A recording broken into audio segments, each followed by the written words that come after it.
What's up, hybrids? Welcome back to another episode of the Phantom Hybrid Podcast. This is Hanako, and I'm here with Anthony and Mike, and we are discussing episode 5 of season 2 of Marvel's What If.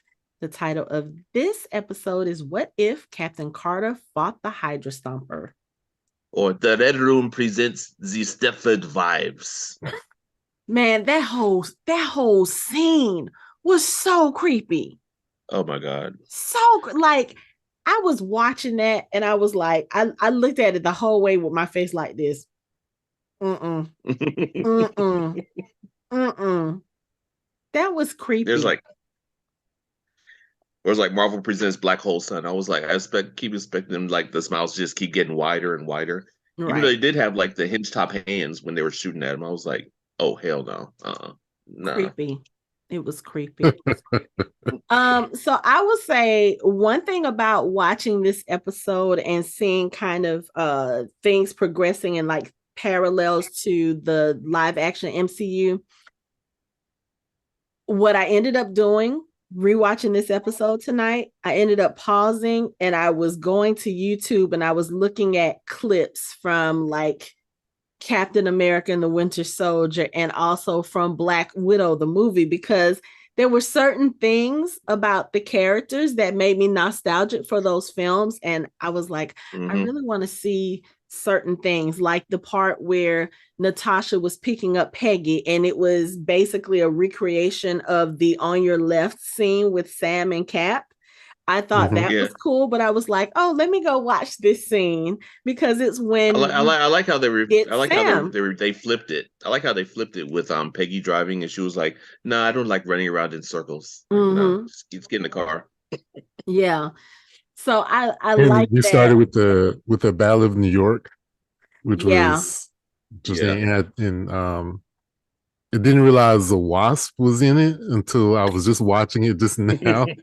And it made me think of Hawkeye when they had Ant-Man in the musical. He was like, Rogers the musical. Yeah. So like you said, it starts out with the Battle of New York, which I'm noticing we're getting a lot of references to the Battle of New York. And well, maybe not a lot, but I mean 2 references in what this is the 5th episode.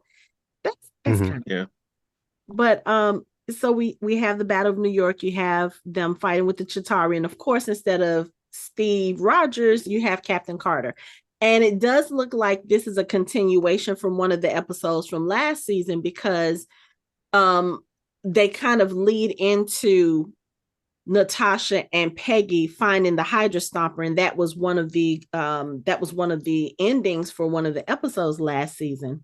But one of the things I like about this episode, I like that you get to see a version of Peggy and Natasha's friendship in this, because when I sat here and watched, I said, when you think about it, Natasha really did have some good friendships in the MCU. Like, of course, there was her friendship with Clint, but she also had a pretty decent friendship with Steve as well.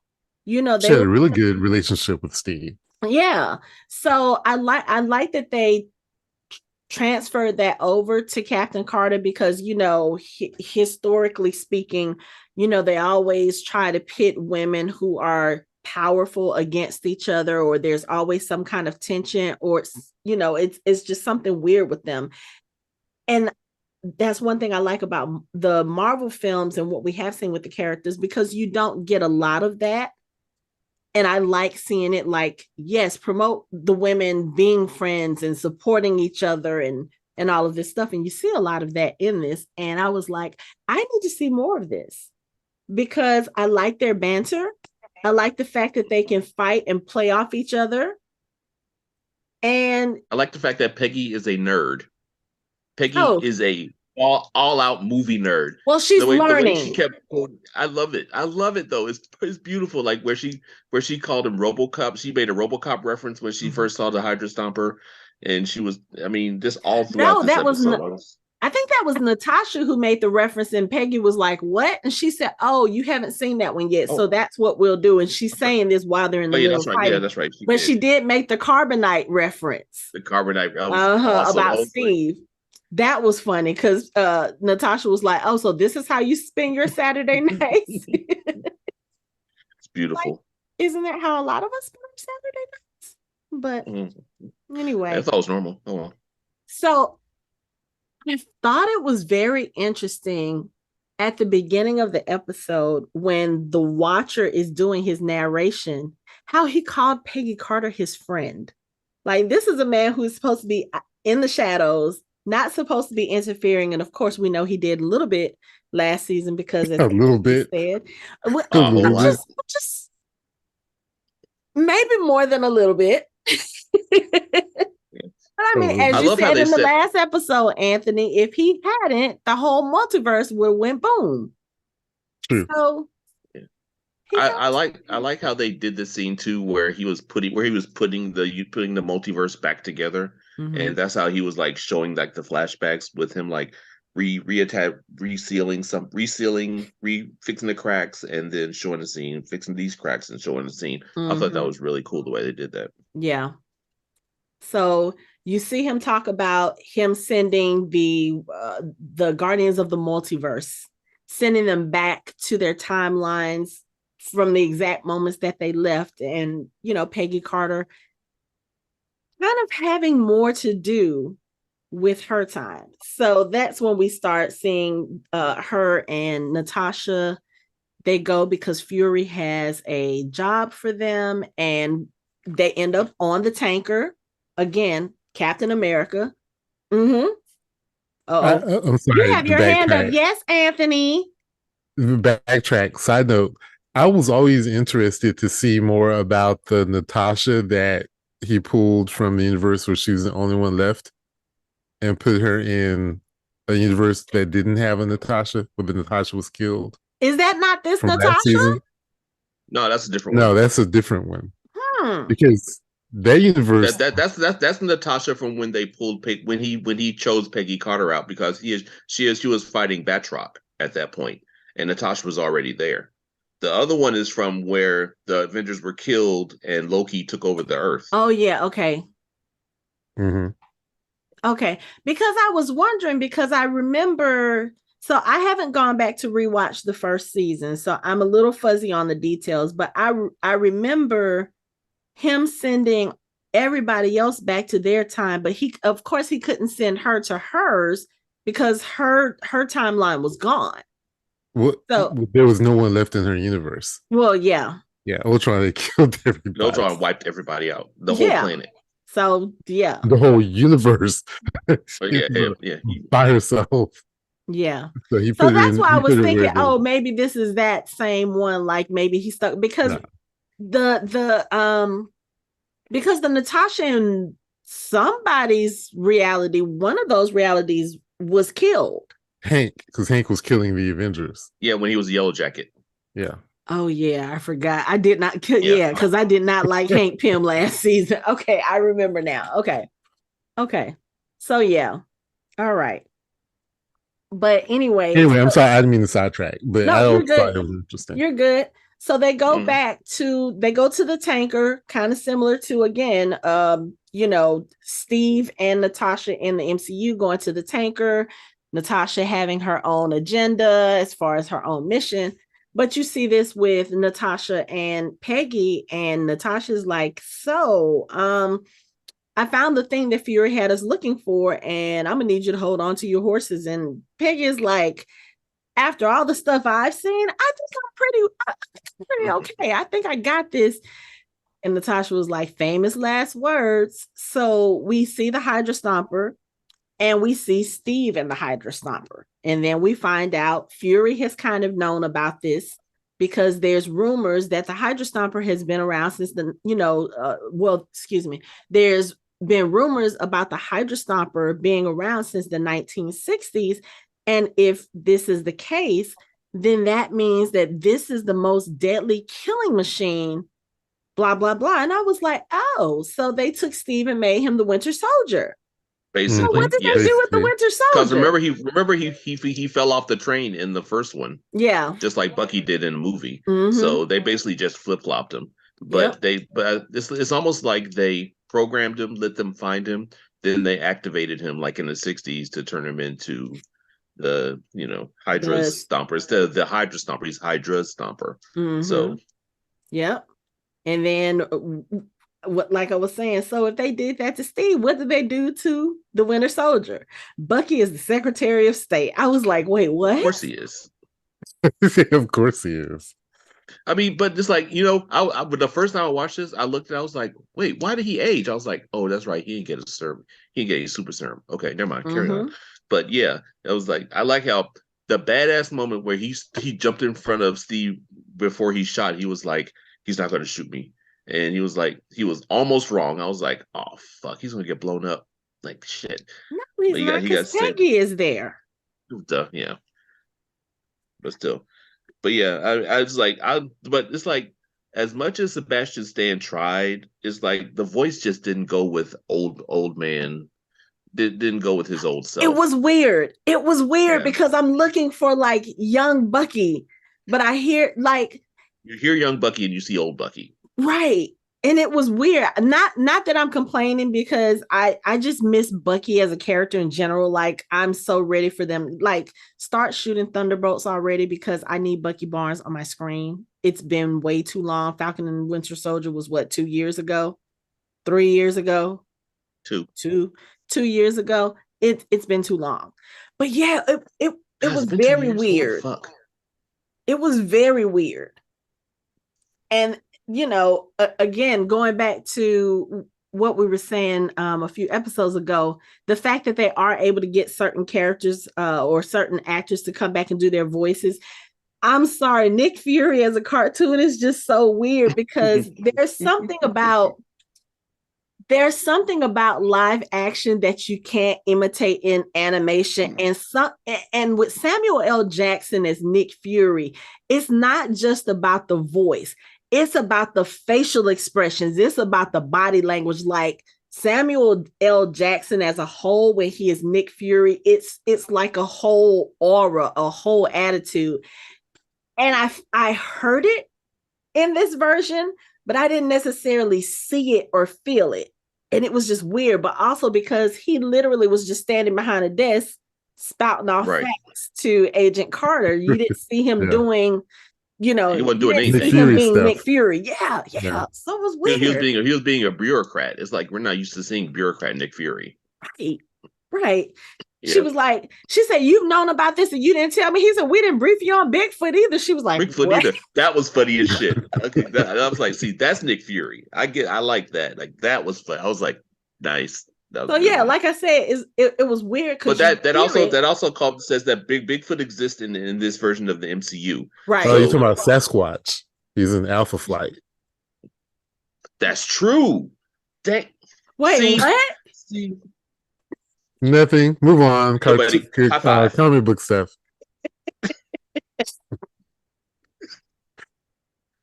Yeah, comic book stuff. Damn, that's right. He is. Oh man, I forgot about that. Good catch. Okay. Rumlow. I'm sitting here watching. Did he come back Shout out to Frank voice? Grillo getting that motherfucking check. He did? I love this dude. I didn't look it up. For having died in Civil War, he keep getting that motherfucking check. Listen, I am not mad at it. Because here's the funny thing. I actually, even once I found out this dude was Hydra, pissed me off. I actually love Rumlow's character. I just like his gruffness.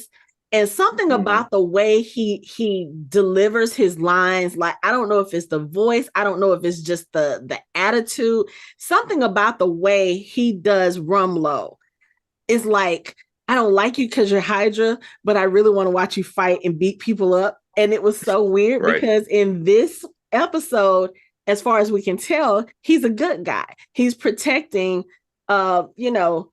he's protecting Bucky. And so to hear him like trying to attack Steve, which that's not weird because he has a history of attacking Steve, but it's weird looking at the differences here as opposed to in the live action. And I don't know why it was so much weirder in this episode, but I think part of it was seeing Bucky as the one that aged.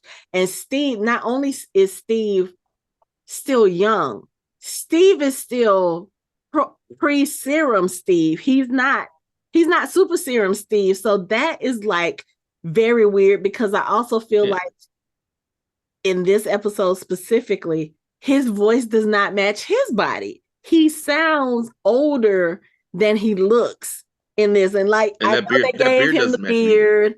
It just no. Mm-mm. That beard was terrible. It wasn't what was it? It wasn't Infinity War beard. It didn't have the same that beard only works on Bucky. That's a Bucky thing. No, like that beard. No, but see, Captain America. Hold on. Let me stop you there. Let me stop you there. Captain America on the train when Wanda and Vision were getting attacked. That beard that works on Captain America. That does not work. That's on a thicker beard, Captain though. America. And that's a bigger Captain America. That's what I'm saying. That's why it doesn't fit on this particular car. It looked weird. It doesn't. On Skinny Captain America, the beard weighs half as much as he does. You got to cut that shit. That don't work.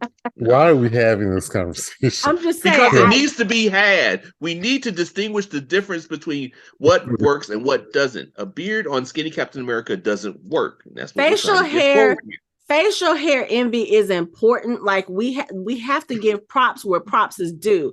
And I'm sorry, Steve Rogers, Captain America, Chris Evans with that beard, and that was like peak. Yes.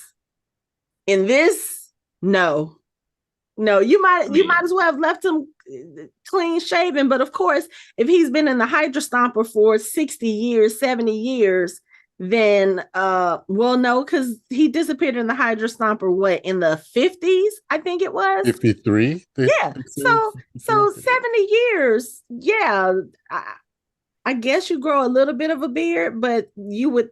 I don't think I see this particular Steve like shaving in the mirror when it gets a little overgrown. So it just doesn't fit. You might as well have just left him underdeveloped and just left the face clean. It just looked weird. I know, basically. And it was. I have to say, it was hot looking at him with that face.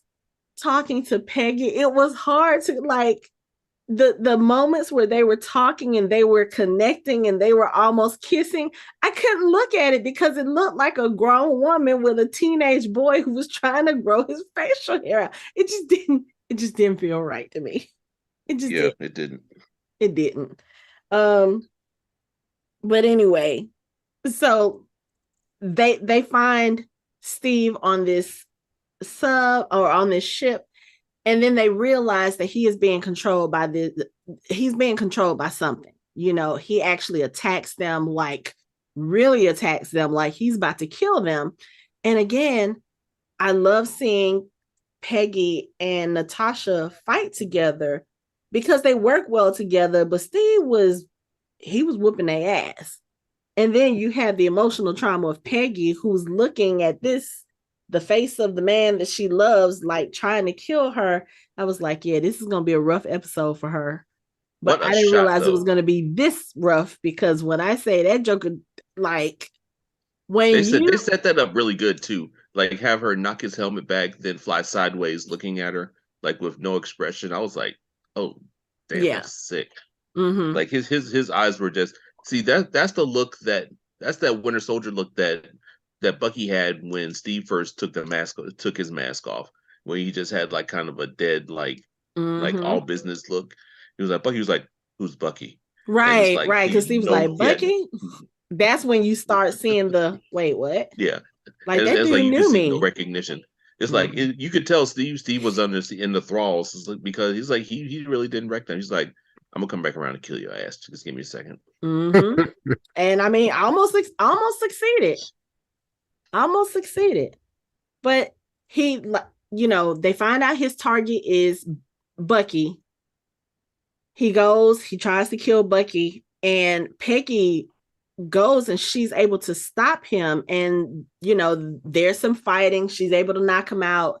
They put him on a plane, and during the conversation, no. Hold up. She did not put him on a plane like she carried him and placed him in the plane. She flew him into a plane, she glided him into an open cargo bay. Okay. Yes. She glided him into an open cargo bay.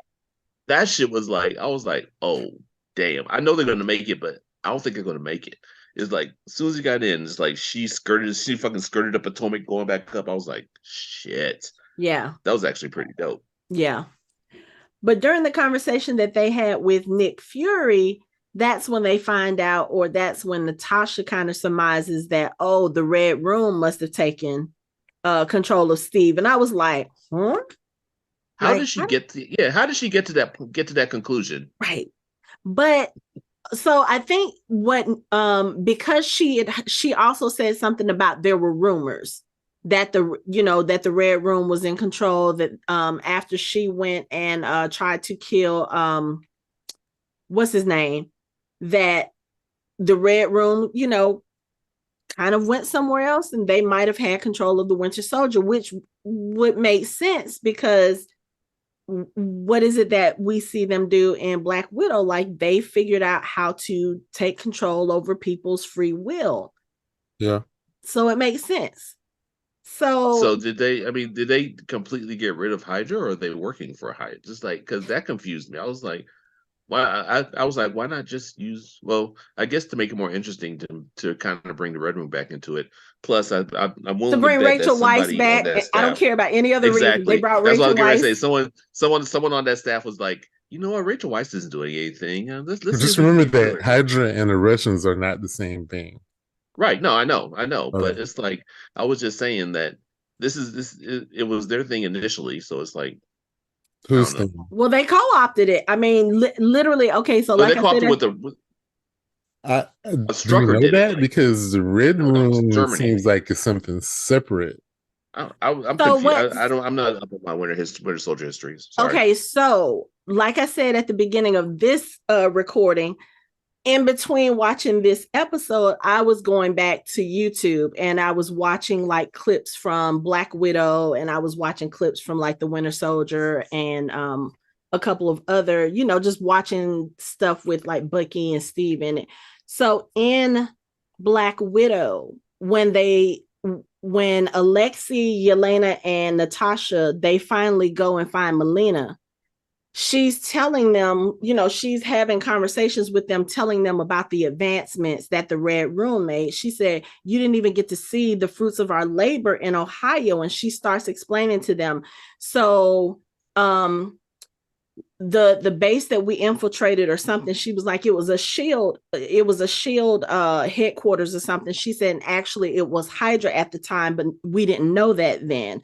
And she was saying that they were working on this type of, I can't remember, they were working on some type of mind control thing, and they ended up infiltrating it, stealing the information, and she basically worked on it until they perfected it. She was like, we figured out how to we figured out what it is that creates free will, or that controls free will. So then she learned how to manipulate that and take away everyone's free will, because she was like, everyone is better when they can be controlled. Everything is better when they can be controlled. Oh, so the Russian, yeah, you're right. So the Russians co-opted the Hydra technology, whatever it was they were working on. That's what she and Alexei were actually there to do. They were there to steal that technology, and that's what they did. So Natasha's like, okay, if we can find the Red Room, then we can probably reverse it, because right now with Steve and this Hydra Stomper, it's the thing that's keeping him alive. It's also what's slowing down his aging. And, when Peggy asked about taking him out of it, Natasha was like, unless you want to take him from that and put him straight into a coffin, we can't do anything. So we need to figure out where the Red Room is. And this is when Steve has woken up, and he's like, I can take you to it. And he gives this very great performance, like, oh, it's me. Hey, Peggy, I still owe you that date. And of course, Peggy falls for it, hook, line, and sinker. And they Peggy. See, that's Peggy's kryptonite. It's like I feel so bad for her. It's like they keep dangling the little carrot of her being happy and like, oh, gotta be quicker than that. Nope, nope, almost had it. This like, why y'all messing with her emotions? Keep like, damn. And of course, sorry. Natasha is like, she's very skeptical, but she's like, I'm a sucker for a good love story. So against all odds, they're like, okay, hey, Steve said he's going to show us where the red room is. And he does do this. He does take them to where the red room is. He takes them to this town that the red room used to use to train agents. And this town has all of these animatronic, like, people and things and animals. And this, it's so weird because, like you said, Mike, is like Stepford, not just Stepford Wives, Stepford everything. It's they're saying these weird things. What was it that Natasha said? She said they took it straight. They built a town that looks like it's straight out of a John Mellencamp song. Yeah. And I like what Peggy said. And she was like, oh yeah, I know him. And she was like, you know him? Yeah, Barton introduced me to Dad Rock. I was like, wait, I happen to like Dad Rock. I feel some kind of way about that. Oh God. That's a whole different rabbit hole. We can't even go there. Yeah, let's not even go there. So they go to this town, and Steve and Peggy go off to one side, and Natasha goes somewhere else because, of course, Steve and Peggy are making googly eyes at each other, and they're trying to catch up. And even through all of this, I was like, something is so weird about this. And I don't mean just in watching it. Something just felt off. And then, of course, okay, you know what? I mean, you didn't realize, like, I realized early on that all of this was a setup. I mean, for real. Well, I'm Peggy Carter in this equation. Like, I was really hoping that something got through to Steve, even just a little bit, kind of like it did with Bucky. Like, Bucky was like, that guy on the bridge, he knew me. And you saw him having flashes of certain things, and then they put him back under the whatever it was that they did to control his mind, and then he lost it. So I was hoping that this really was part of Steve, like, trying to fight to come out of whatever control he was having. And no, he was just I was mad at Natasha. I'm like, really, Natasha? Because, you know, for a long time it seemed like Natasha was like, she was kind of hip to the game, but I guess at some point she's like, well, I guess maybe he might be, but come on. Really, guys? I mean, and how did y'all not realize that little small town Stepford was going to be monitored? You knew good and goddamn well if the Red Room existed, they're monitoring that place for anybody coming in there. Yeah, I figured that much, but I was like, I guess when I was looking at it, the conversations that they were having, you know, because they were talking about the future, and, you know, Peggy was trying to tell him how it felt being in the future, and, you know, you could have had it all, a wife, kids, Barnes did. And he was like, well, you know, I just didn't see doing all of that without you. And I was like Peggy, I was falling for a hook, line, and sinker. I was like, okay, this is the real Steve. So what do we need to do to break him out? And no, it was just like right before they get ready to kiss, they look up and the whole animatronic town is right there. She gets Black Widow stone, and next thing you know, everybody has hinged hands. My thing is, what are you gonna do? Is like you're gonna fall in love with Steve and just love the Tin Man? Like you know, I was gonna say something. I was gonna say something earlier, but I was gonna let it slide. Like, no, we're not letting that slide. No. Well, how are we gonna work this out? How is this gonna work out? Well, Natasha had a good idea, and she was like, "No, we are not taking him to Bruce and Tony and let them play mad scientists." Right. What other option you got? Yeah, because she, I mean, they would probably be the only ones likely to figure something out. I mean, you might call in a favor from Odin. Odin might be able to figure something out, but it's not out of the realm of possibility. I mean, if Wanda and Vision can make it work, I'm just saying.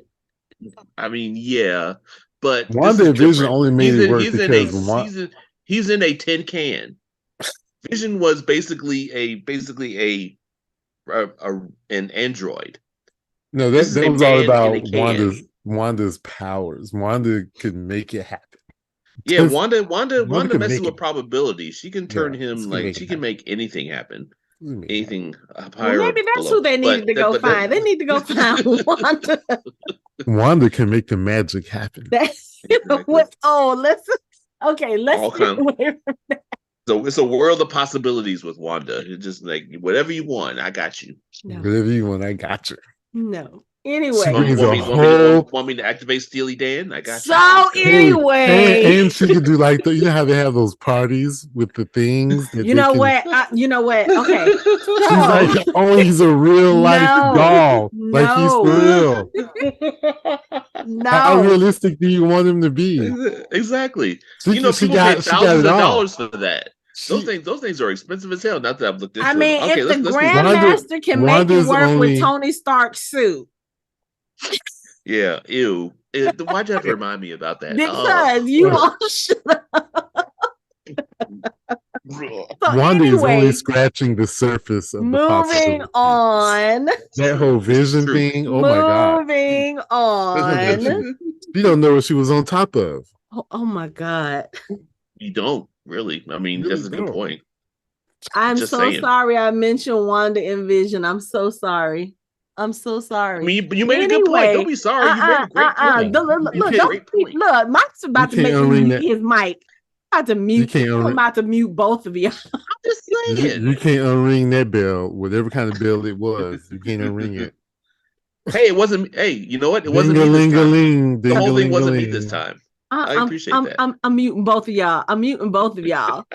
I'm muting both of, so they're both muted right now, so I can move us on to the next segue because they are not going to let this die. So anyway, the Stepford town comes for Peggy and for Natasha, and as they have them on the ground, who do we see but Melina? Melina comes out from the red room because as they're on the ground, they look up in the sky and, oh, there's the red room floating. Melina comes down and does her bad guy spiel. And this is when Natasha kind of reveals to Peggy, I don't want to have a fight with you in front of my mom. Because, Peggy's like, okay, you could tell me I told you so. No, I don't want to I don't want to do this in front of my mom. And Peggy's like, your mom? Yeah, she was like, okay, we're going to unpack that later, but now we have to fight for our lives. Shout out to the diverse amount of widows behind Melina. But like, I mean, they were diverse in the movie. They were, but it's like the one with the afro, then like all the other ones, it was like Charlie's Angels behind her. I was like, damn. They literally made those from the girls that were in the movie. The only one missing, and this is probably my only complaint about the episode, but then that would have added a whole different dimension, was that Yelena was not a part of this episode. Okay, I was about to say, don't mention. No, I'm not gonna go there. I'm not gonna mention the villain who shall not be named. Shall not be named. Thank you. From Black Widow. No, I was kind of disappointed we didn't see Yelena, but that would have added a whole different dimension to the story, and that would have changed the story from Peggy Carter and Steve to Natasha and Yelena. And I don't think kind of like the whole thing with Gamora in the Iron Man and Grandmaster episode. I don't think that would have fit here. So I was like, okay, I can understand why she's not there, but I kind of missed that character. I think I was more talking about how they were Charlie's Angels posed behind Melina. I was just like, that's dope as shit. Like, I want that as my cover photo for Facebook. It's like her walking and them just going like dun, dun, dun, right. Dun, dun, dun. And then the fight started. and then the fights started because you have Steve and Peggy fighting each other, and then you have Natasha fighting her widow sisters. And when I say these fights for animated fights, that especially the one with Natasha against the widows inside the house. When they started fighting, I was like, I need to see this. This is awesome. that the slow mo jump of all the widows at the same time. I'm like, Marvel milks the fuck out of that. Jump. But it was, One of them slid under the fence. Somebody else one did a of them backflip. flipped, Yeah, that was that awesome. cartwheel. It That was was awesome. Marvel milks the fuck out of that, but it still looks dope as hell. We have gotten a slow mo in every single episode, and I've not been mad at one yet. I'm not. Corey, Yeah, I'm not thank mad at you. it at all. You totally forgot about the slow mo cape. Oh yes, with thing. Melina. Okay, so Yeah. let me tell. About that. Dun dun dun dun. So that was kind of awesome too, but I'm a little bit biased because I have like a huge girl crush on Rachel Weisz. I always have. So, like I said, seeing her in the Black Widow movie, I was just like, ah. And then seeing her in this, even in cartoon form, I'm like, ah. She's just so cool. Even though she's a bitch, she's a right bitch in this one. Like, there's no maternal whatever with her. Like, even when the widows were fighting, she was like, Ingrid, straighten your back. Good. I was like, really? In the middle of the fight? Like, you're worried about posture? She snitched on Natasha. Was like, hit it in the knee. She hurt it when she was a child. Right. She had a bicycle accident when she was Man. I was like, snitch. Like, what the hell? Right. Like, that's cool. Shout out to Natasha for showing them that she's the bad bitch that she is. Exactly. Because like I said, that fight, when they started, I was like, oh yeah, I think I'm probably gonna go back and rewatch Black Widow tonight, because that just kind of did it for me, watching them fight and watching all the widows fight and just kind of remembering that film. I know a lot of people didn't care for it, but I actually did like Black Widow. I just feel like it came at the wrong time cinematically because of COVID and everything, but I actually did enjoy the movie. I enjoyed the character. So I'm like, I think I'm going to go back and rewatch that movie tonight because I want to see some widows fighting. You know, shut up. We're not talking. I'm gonna ignore the so-called villain in that one because I know you have issues with it. We're not gonna bring it up. We're gonna move on. So let me tell you, Peggy, I understand that Steve is your man and you don't want to fight him. And I have to give it to her. I have to commend her. That bitch took 2 cars to the face and kept on ticking. Like, he hit her in the face with not 1, but 2 cars and then slammed one on top of her. And she still got up whooping his ass. I was like, wait, was Steve Rogers that durable? I think he had she could do this all day somewhere. Right. No, he was that durable. But the way they're doing Peggy, they're showing Peggy in What If, they're making it seem like she's a little bit. There's something. She's more of a brawler. Yeah. She's more of a brawler than what Steve was. Yeah. And they're showing her handle the shield a little better too. Because when they were showing the battle in New York, like she hit like three or four to Chitauri at once with that shield, like ping pong them too. I don't remember. Yeah, Steve was working that shit. If you watch the first Avenger, I got watched. He did some really good things with that shit. Mm-hmm. Yeah. So I mean, I'm loving that. She was hitting him from the sky. She was hitting it from here. She was boomeranging it. Yeah, Peggy is quite skilled with the shield. Hey, I made that rhyme. and the way that she kept getting those widow stings, and she was almost covered in those things, and she was still managed to make her Natasha way too. Natasha too, and then it was so funny because when Natasha grabbed one of the animatronic hands that was on the ground, she widow stung all of her widow sisters once, and they all fell. I was like, yeah, Natasha is like, I am the blueprint for what you guys are. Yeah. Y'all just stop fucking with me. And back to Steve and Peggy. Remember when Steve was fighting Tony? Yep. That was a very similar fight, but remember he was holding back because he didn't really want to hurt Tony. Right. Yeah. You're right. But yeah, so we have the fights, with the widows and Natasha, and once she disables the widows, Melina gets in on that action. Now I would say this Melina in this one was a beast. Yeah. Because she was like, I don't care if I'm your mother, I'm finna whoop your ass. She hit her with that one right hook or left hook, whichever one it was. I was like, I felt that one. I was like, oh, Natasha, I know that's your mommy and you got mommy issues, but I need you to whoop her ass right now. You handle that business. She did one better. She did one better because at one point, Peggy and Steve are still fighting. Steve is, like I said, trying to kill Peggy. And at some point, she just says, look, Steve, I don't want to do this. I don't want to do this. I want to be with you, even if this is it. I'm tired. I'm tired of fighting. I'm tired of being without you. I'm just done. And she puts her shield down. And something about that actually does get to him. And he just looks at her. He looks at the red room. She was like, nope. She was like, I can't lose you again. He doesn't say anything. He starts flying towards the red room. Natasha is on the ground getting choked out by her mama.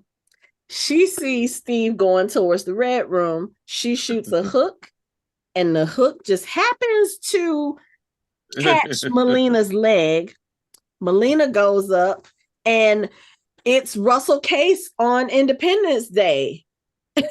And that's what. Hello, boys. I'm back. That's literally what I said in my head when I saw it. I was like, it's Russell Case going to kill the aliens. And that's what happens. He literally brings the red room down and takes Melina with him. And, Captain Carter and Natasha, they go back to wherever this headquarters is. And, Peggy's getting ready to leave. She's like, look, I have to go. Steve is out there somewhere. And Natasha's like, okay, let's hit the road. So they're about to go and try to see if they can find Steve because they don't think that Steve died in this explosion taking down the Red Room. Now, the crazy thing is, the Watcher is sitting there giving his narration about to end the episode. Man, he's like, what the this? Here comes a light from the floor in this garage, which, okay, I have to say this. I don't know how many of y'all are Supernatural fans.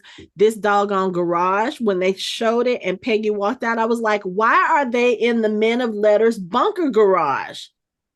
It's exactly what it looks like. I was almost expecting Baby to be sitting there because that's what it looks like. Anyway, red light comes up, swallows Captain Carter in the ground.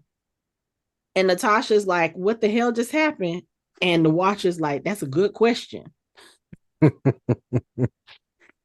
you have Captain Carter. What the hell is that shit? Right. Yeah, that was funny as shit. Like, yes, now because I'm the what the fuck? Right. Captain Carter wakes up. Is that the part? There was a tone of his voice when he said it, though. He was like, what the hell is this? What the hell is this?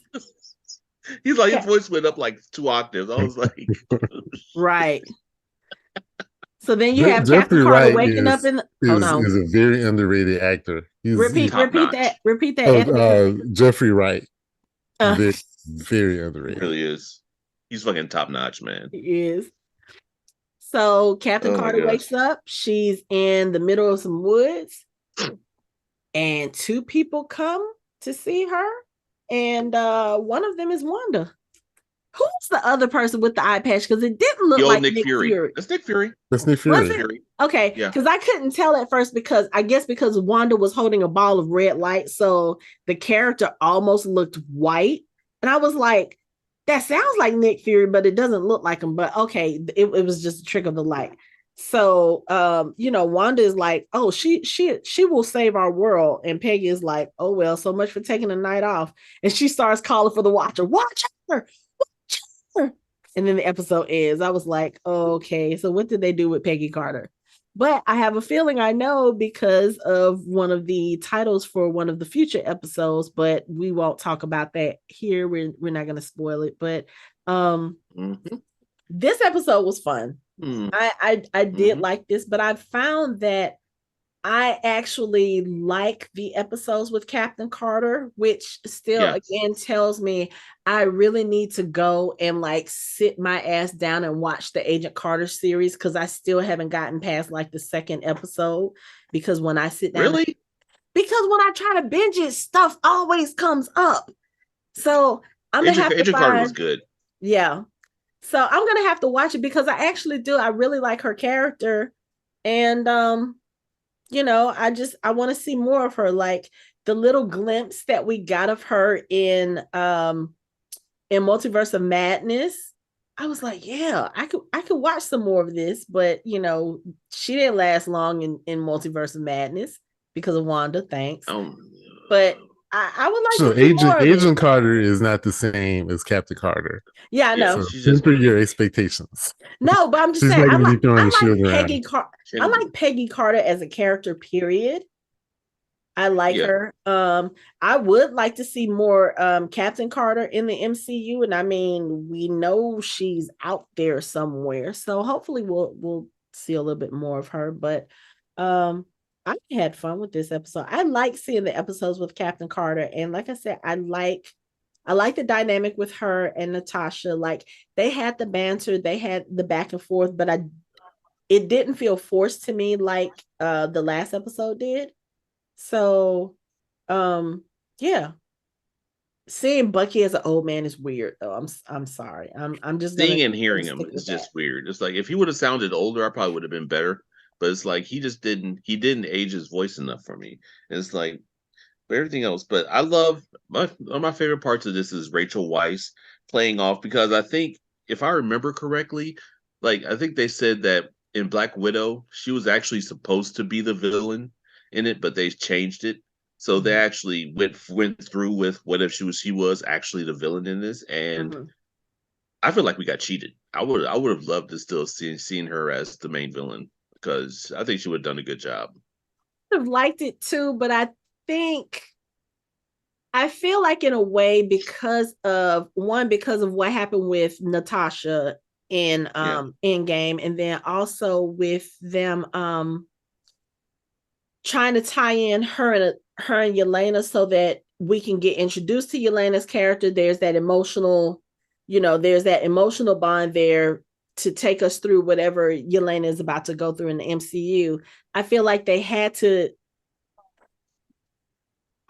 in a way they kind of had to, I think they were retconning something that was said in was it Avengers? Which movie? Okay, why am I getting my movies mixed up? Which movie is it where they went and met Clint's family? Was that Avengers? That was Civil War. That was Ultron. Civil War. Age of Ultron. Age of Ultron. Age of Ultron. So, they had this whole line in that movie where Natasha's talking to Bruce, and she's talking about the fact that because she can't bear children, she's a monster. And I know there was so much outrage about that particular statement, because it was like, just because you can't have children, that doesn't make you a monster. And I felt like that was kind of their way of trying to explain away Natasha's humanity in a sense. So I kind of feel like with them giving her a family background, and one that actually did make that actually meant a lot to her, even though she didn't admit it. I think in a sense that added her humanity back, and it kind of makes sense for it. I feel like it kind of explains why she took the jump instead of Hawkeye. I still think that was bullshit, but I understand why, because when you think about Hawkeye and Natasha and their relationship and their things, the reasons they were giving for why they were doing it. At the point where we saw her take the dive, we didn't know she still had family out there.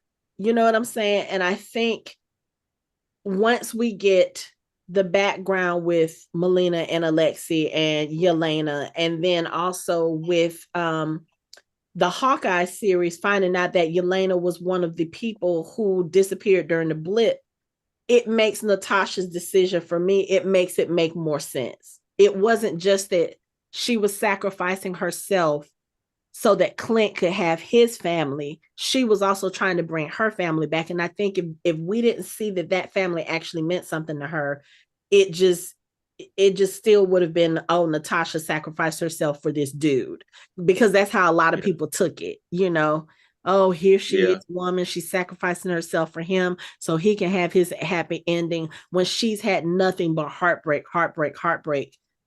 Yeah, but so, it's like you wouldn't even, but the weird thing is, like, we weren't even kind of considering Yelena. She wasn't really in our view when Endgame came out, because Black Widow didn't come out for another year and a half. Yeah, that's why I said I feel like they were trying to retcon.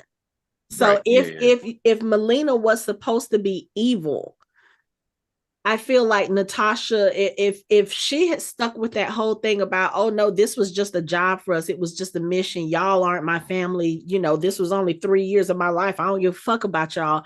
If they had continued with that as far as Melina goes, then I think Natasha would have been able to kill her easily. Whereas with this, with the way that they portrayed it in Black Widow, it's kind of like she was upset because this little family meant something to her, and she had to push it aside in order to remember what she was, who she was, and do the job that they trained her to do. But like, even when they were having a conversation, Melina asked her a question. She was like, how did you keep your heart? And she said, what did she say? Pain makes us strong. That's what you taught us. What you taught me kept me alive all these years. It wasn't what the Red Room taught her, it was what Melina as her mother taught her. So I feel like they did do that to add or to make it make more sense for why Natasha ended up doing what she did. So to add that emotional weight to it, instead of it just being, oh, I'm just going to sacrifice myself for my best friend.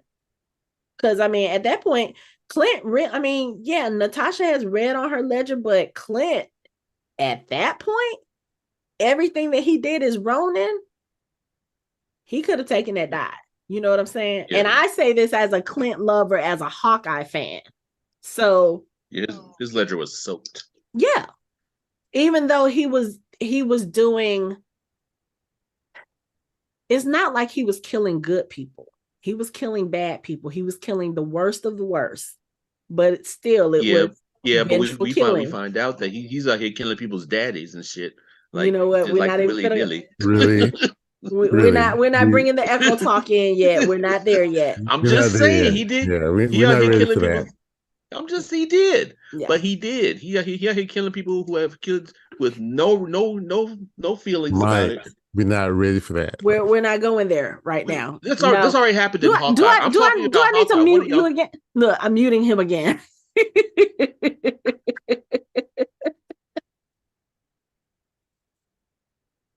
I'm talking about Hawkeye. This is something that we've already covered. Mm-hmm. Mm-hmm. Okay. Mm-hmm. What do y'all think I'm talking about?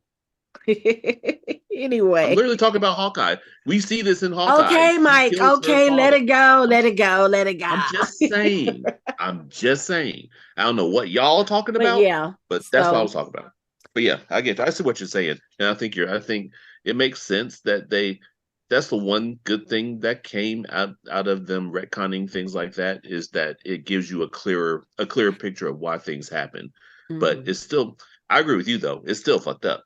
They still you still should have had her moment, but it's understandable. Yeah, we won't even go into that, because if I get into the whole girl power moment and Natasha wasn't there, I'm gonna get on a rant. So we're not gonna do that. Do you guys have any final thoughts about? Shout out. Final thoughts about this episode. Go ahead. I actually like this episode. It's probably my favorite one so far this season. It had a lot of good callbacks, good references. The Stepford Wife thing is so funny. That's creepy. Like, look, I have goosebumps on my arms now just because that was creepy. And I actually and I actually like Bucky as old Bucky. I mean, I know the voice wasn't quite there, but I actually like the idea of Bucky becoming Secretary of State. It was kind of Instead of cool. Thunderbolt Ross. I like how he was Sokovian aid instead of doing the Sokovia Accords. Yeah. Mm-hmm. Yeah. You know, but I was like, wait, okay, so it's like Avengers he's doing exist. things better. He's doing things better. And then I like how they were trying to get him to safety. And when he was asking Peggy, he was like, so who's in the suit? She was like, Steve's in the suit. He was like, oh, well, that kind of, what did he say? What was the saying he said? He said something about that's a whole different kettle of cod. I was like, okay, here go Bucky with the sayings. But he was like, okay, so let's go do this. I'm about to face him. No, I'm not going anywhere. Rumlow was like, sir, you have to go. He was like, no, Steve would be stupid enough to do this for me. So I'm gonna do it for him.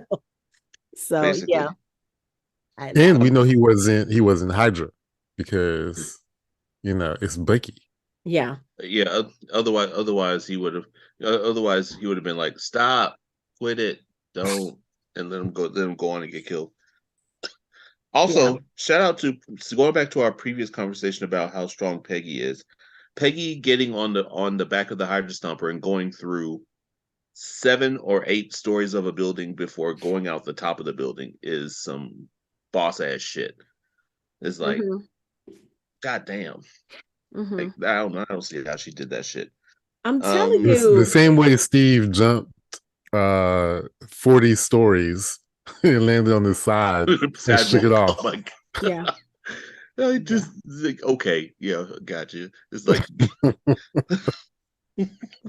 yeah, the same way he held a helicopter. I was get out of my head. I was literally just about to say that. You stole what I was about to say. Get out of my head. But we're not going to get into a comparison. I think it was equivalent, probably. Yeah. I mean, she's tough. Like I said, she took 2 cars to the face, and then he body slammed one on top of her. And then she got slammed into a water tower. She got slammed through a couple of houses. He shot, like you said, she got shot by the widow stings several times. So yeah. Man. And that doesn't even count the stairwell that she got slammed through. What else? They got slammed. They flew through the lobby of the Shield building. She got thrown through a statue. She got thrown up against the wall. But yeah, she took a licking in this episode. Yeah. I can't wait to see what happens when she and the Scarlet Witch and ye old Nick Fury get together. Ye old. Is this she? Isn't that what it is? Is this she? I was like, oh, okay. We got Shakespearean Nick Fury. This should be interesting. Thy motherfucker. Thy mother of fucks. And I think we can end on that note. That's it for our show. You can find us online at www.fandomhybrid.com. We are on social media on Facebook, Instagram, Threads, Blue Sky, everything is Fandom Hybrid. You can chat with us on our Discord channel. You can watch our videos on our YouTube channel, and you can listen to us on all major podcast streaming platforms. Thanks for listening. We hope you join the conversation next time.